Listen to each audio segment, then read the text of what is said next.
屬蛇嘅朋友，今年要留意啦。今年你同太歲相合，運勢非常之好。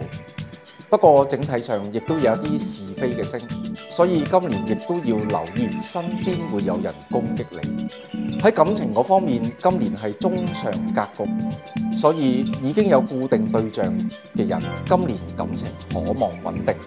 未有對象，今年亦都可以努力喺感情方面有所突破。財運、投資方面，今年完全冇問題。今年嘅財運係非常之好㗎。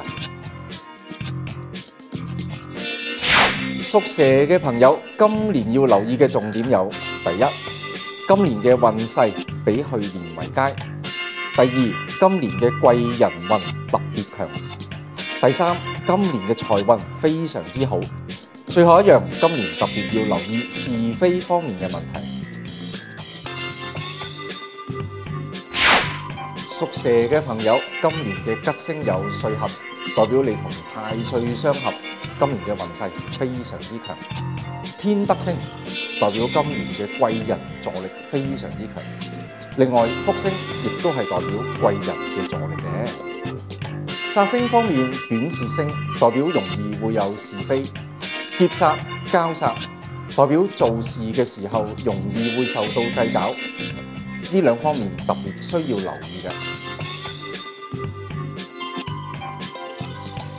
屬蛇嘅朋友，今年主力化解是非運同埋增強橫財運。